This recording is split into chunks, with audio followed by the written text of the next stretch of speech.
Ce soir aura lieu à Tirana en Albanie la première finale de l'histoire de la Conference League, opposant l'AS Rome de José Mourinho au club hollandais du Feyenoord Rotterdam. Dans cette vidéo, ce qu'on va faire, c'est qu'on va parler de la rencontre sous l'angle pronostic Paris sportif. Ça marque mon retour en format vidéo traditionnel sur YouTube. J'espère que vous appréciez cela. Si c'est le cas, merci de liker la vidéo, de vous abonner. Déjà, je tenais à dire que j'avais envie de faire vraiment un retour plus soutenu sur YouTube en termes de quantité de contenu vidéo, d'analyse de match, avant match toujours, parce que ici, le principe sur la chaîne, ce n'est pas du débrief, c'est bien et bien du pronostic. On parle des matchs avant les matchs. On donne des analyses, on donne son avis. Évidemment, ça ne sera pas gagnant à 100%, mais l'important, c'est de débattre, d'argumenter autour des rencontres et plus particulièrement de tourner ça vers l'angle paris sportif. Toujours lorsqu'on parle de paris sportif, soyez responsable de vos mises, de votre capital. Ne misez pas plus que ce que vous pouvez perdre, c'est très important. Si vous voulez plus de tickets paris sportifs, si vous voulez suivre ce que moi je fais au quotidien, d'ailleurs j'ai validé une mise à titre personnel à 2000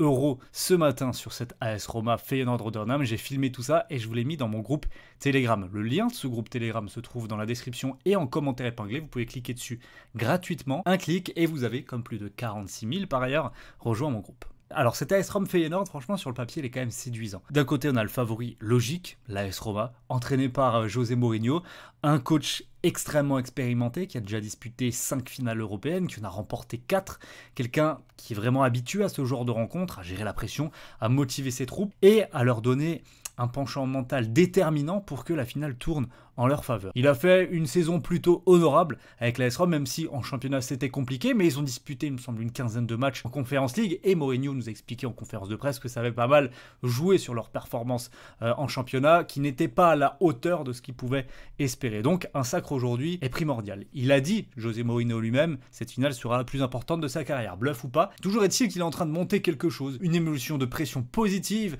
pour que ses joueurs soient à fond à 100% durant cette finale. De l'autre côté, on a le Feyenoord Rotterdam, que j'ai pu observer à de nombreuses reprises, étant un fan de Sorare. Il y a pas mal de joueurs de cette équipe qui sont d'excellents scoreurs dans le jeu Sorare, et j'ai regardé le Feyenoord jouer à plusieurs reprises. Plus en tout cas que la simple double confrontation face à l'OM en demi-finale. Il y a beaucoup de talent individuel dans cette équipe, Cyril Dessert. On a fait cauchemarder Caleta-Car, mais plus que ça, des joueurs comme Sinistera, l'ailier virevoltant colombien, il est excellent, même son penchant de l'autre côté, Reiss Nelson, commence petit à petit à s'affirmer, et surtout, au milieu du terrain, la pépite Kokchu, le Turc. Attention, lui, c'est un élément vraiment à suivre de très très près. Peut-être peut-il envisager une carrière d'une bien autre ampleur, étant donné le talent individuel qu'il a montré cette saison à Feyenoord. Dans tous les cas, il y aura vraiment beaucoup de talent ce soir sur une pelouse albanaise. Et oui, c'est quand même assez rare pour être souligné. Mais ce talent dans une finale, il faut savoir l'exploiter. C'est bien plus difficile de jouer une finale que n'importe quel match de groupe ou même en phase d'élimination directe. Là, c'est une finale. C'est un match à part, tout est à part. L'aspect mental est primordial et il va falloir que Feyenoord se mette au niveau sur ce critère-là. En termes de jeu, je pense qu'ils ont moyen de rivaliser avec l'AS Roma, de les contenir, de les contrer, de leur faire mal. Mais par contre, je pense que l'aspect mental insufflé par certains leaders de l'AS Roma et également et surtout même par son coach José Mourinho fera la différence dans ce genre de rencontre. Sur une finale, il faut privilégier de chercher qui sera le vainqueur. On a la chance de pouvoir parier sur l'équipe, ici se qualifie, donc il faut comprendre l'équipe remporte le trophée.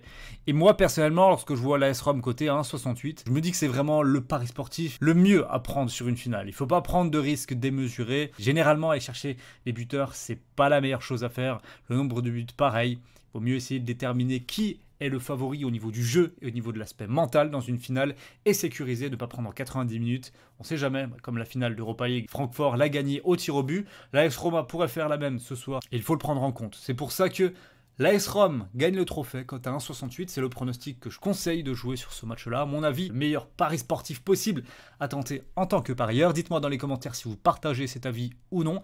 N'hésitez pas à débattre et à mettre vos arguments, c'est toujours très intéressant. Et sur ce, la vidéo va s'arrêter ici. C'était un plaisir de vous parler un petit peu de cette confrontation entre Rome et Feyenoord. Maintenant, place au match ce soir à 21 h, et moi je vous dis à très vite, que ce soit sur YouTube pour d'autres contenus vidéo. Donc abonnez-vous si vous ne voulez rien rater. Et également sur Telegram, je vous le redis, le lien est en commentaire épinglé pour suivre des tickets paris sportifs beaucoup plus réguliers. Bonne journée et bonne soirée à vous. On se retrouve très vite. Ciao, ciao.